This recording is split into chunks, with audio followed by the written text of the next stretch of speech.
Thank you so much, Mr. President, and through you to the members. It is great to be here today. I rise to make a brief statement. I'd like John Lady to make a brief statement. Thank you so much, Mr. President. Mr. President, as we know, in the wee hours of the night during the last moments of session, we had some concerns raised about the Chapter 62F law. Issues that were raised that concerned many of us here in this chamber and were much a surprise to the leadership of both chambers in this State House. The issues that were raised resulted in the economic relief package that many of us had worked on for months actually being punted and held off, and that economic relief package was unable to be passed during that time frame. And as many of us know, because we've been hearing from our districts and from our communities, there was a lot that was left on the table during those last hours of session that is incredibly needed by our communities still. Much needed still. Funds coming back to economic development projects, resources coming back to help our local communities in various ways. We've been contacted by our mayors, we've been contacted by our town managers and city councilors and advocates in our communities who really need us to get back to work and pass this economic development bill, an economic relief bill. Now, the other part of that package, aside from or in addition to the funding that was supposed to come back to our communities, as we know, was a tax rebate package that the members of this Senate worked hard on to make sure were included in that package.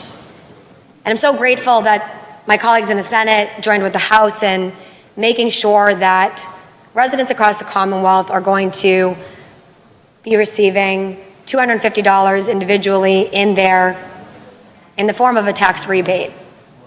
But these things are now held up in this package that has yet to be passed as the weeks have gone on, as summer has come to a close, and we have been in discussions in the last several weeks about the necessity of getting this bill done for the purposes of getting those funds back to our communities, but also getting that economic relief back to folks who desperately need that relief.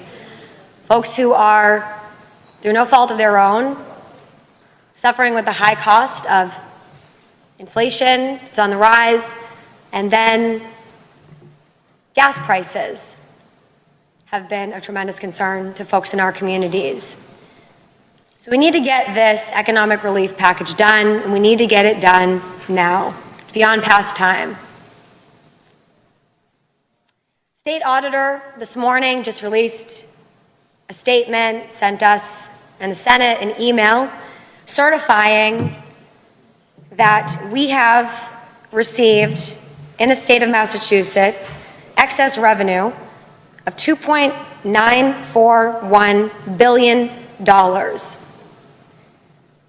Those funds need to get back to the taxpayers in an equitable fashion that helps working families, many of whom are struggling to get by right now during this time of economic uncertainty. So today I rise to push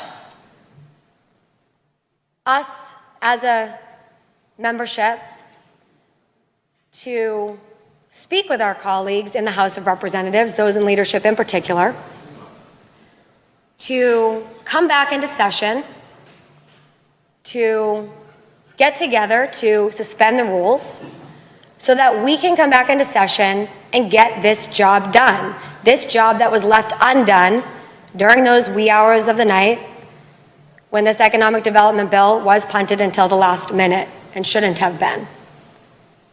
But since it was, and we find ourselves in a place where it has been left undone, and I know folks have been working on these issues,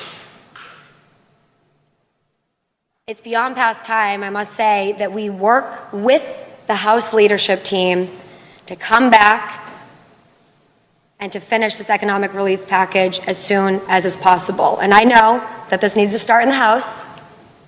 So my request today is that folks in this membership join with me in a call to action on House leadership so that we can bring folks back in to get this necessary relief out to the folks who need it most. Thank you so much, Mr. President.